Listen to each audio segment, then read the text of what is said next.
Let me tell you how I ended up being the guy in the orange jumpsuit framed by the hero cop of an entire city, only to walk out with her career in flames and the whole system flipped upside down.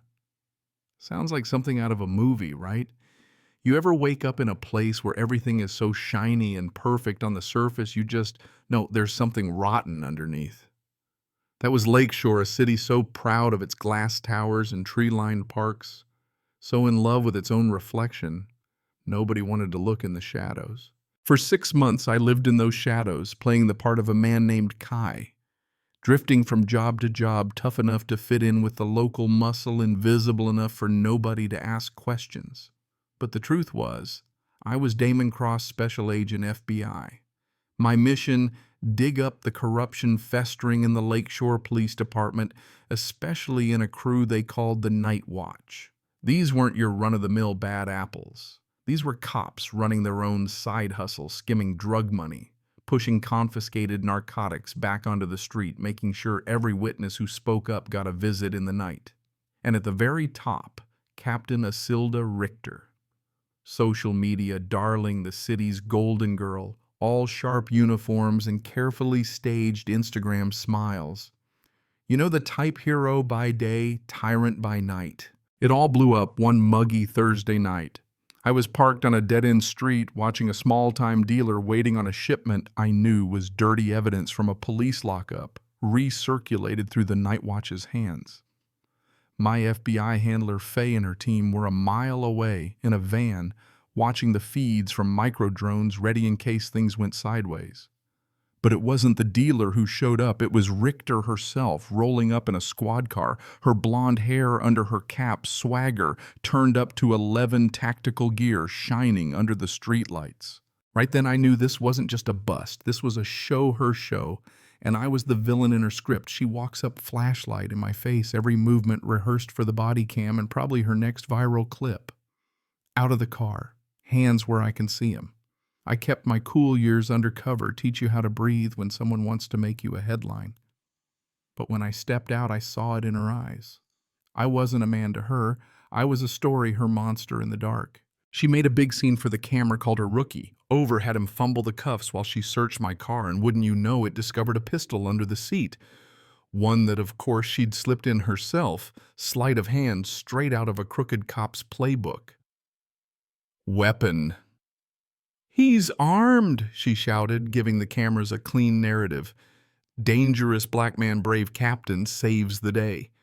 I kept my head down, played the part she wanted because breaking cover would mean blowing 6 months' work, not to mention painting a target on my back and my team's.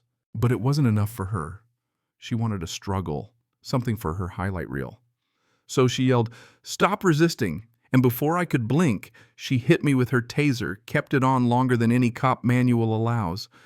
The pain was unreal, like fire in my bones. I hit the pavement, the cameras capturing her breathless, heroic moment as if she'd survived a battle with a beast. And me, just another thug in the back seat of a squad car, framed up with planted evidence and a perfect villain's mugshot. Booking was a humiliation factory strip, searched, fingerprinted, tossed into a cell with a paper-thin suit and a number instead of a name. Every cop in the building looked at me like I was a trophy, a warning, or nothing at all. Faye and my team were watching, and we had a plan for just this kind of thing. Let the system process me, give her enough rope, and catch every lie she spun. Still, as those bars slammed shut, I thought of all the guys who sat in cages like this for real, with nobody watching, nobody coming to save them. While I sat in that cell, Richter was spinning her story for the World Press Conference, dramatic speech, all the works. She painted me as a monster, nameless, not even worth humanizing. She leaned hard on the fear she'd spent her career selling to Lakeshore. And behind the scenes, she doubled down, pressured her rookie Quinn to stick to her story, and then tried to stitch up the final hole by recruiting a junkie named Benny to swear he'd see me running a major drug deal. She never knew that every meeting, every lie was being recorded by the FBI. But the cracks started to show. Quinn, the rookie, couldn't sleep at night. He knew what he'd seen, me kneeling, compliant, no threat, and Richter making it all up. He got a photo on his car windshield, satellite image time-stamped, proving I was on my knees when she zapped me. Then he got a call from Faye. Now he knew the stakes, not just a bad bust, but a federal case. He had a choice: stand with her or come clean and be a witness for the United States. Meanwhile, Faye cranked up the pressure. She got the DOJ to open a civil rights investigation, froze police funding, leaked just enough dirt to local reporters that the hero cop headlines started morphing into corrupt captain exposes. The mayor panicked. The city council rebelled, and Richter, for the first time, started to sweat.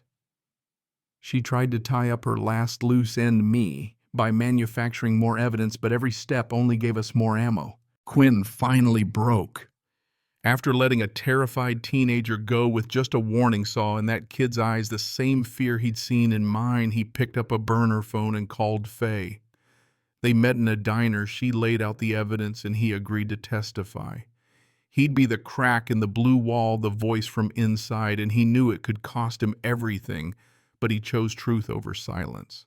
The final showdown played out in a wood-paneled courtroom. Richter front row, sharp as ever, certain she'd already won. Then the U.S. attorney and the DOJ official strode in, handed the judge a motion, and dropped the bomb. John Doe was FBI Special Agent Damon Cross, and they had a stack of federal charges for Captain Richter: assault, perjury, obstruction, civil rights violations, the works. As agents cuffed her in front of everyone, her world collapsed in the time it takes a judge to bang a gavel. The fallout was immediate headlines. News footage looping her perp walk, the mayor's career in ruins. Night watch scrambling like rats from a sinking ship. My cellmate, the rookie, the public defender, all of them watched as the woman who'd owned the narrative got eaten alive by it. The DOJ took over the department, indictments flew, and for a brief burning moment, it felt like the whole system might just crack open for good. Trial came, and this time nobody could spin their way out. The jury saw the body cam splits, the forensics, heard the tapes of cops coaching junkies on what lies to tell. Quinn took the stand shaking, but steady told the truth. I lied because I was afraid. Benny, the informant, flipped when shown the FBI's recordings. Every stone they'd tried to lay on my grave became part of Richter's. When it was my turn, I told them what it felt like to be reduced to a number, to watch a lie become reality, just because the person telling it wore a badge and you wore an orange suit. I told them I stayed silent, not just to protect the case, but because I wanted to see just once what it felt like to be on the other side of the blue wall. Because there are thousands of people who never get that second chance. In the end, the jury didn't need long guilty on every count. Richter got 25 years. No hero speech, just a broken woman led away in cuffs, the same cuffs she'd used to climb to the top. And me, I walked out free but changed. Justice was served, at least for now, but it was a heavy victory. I'd seen how deep the rot went, how easy it is for a system to chew up anyone who doesn't fit the script. I'd lived it, worn the suit, carried the number, and I'd never forget it. So now I'm asking you, what do you think justice looks like? Was it enough, or did we just trade one mask for another? Drop a comment below. Tell me where you stand on all this, right, wrong, or something messier in between. Because this isn't just my story, it's all of ours. Every time we choose to look or look away.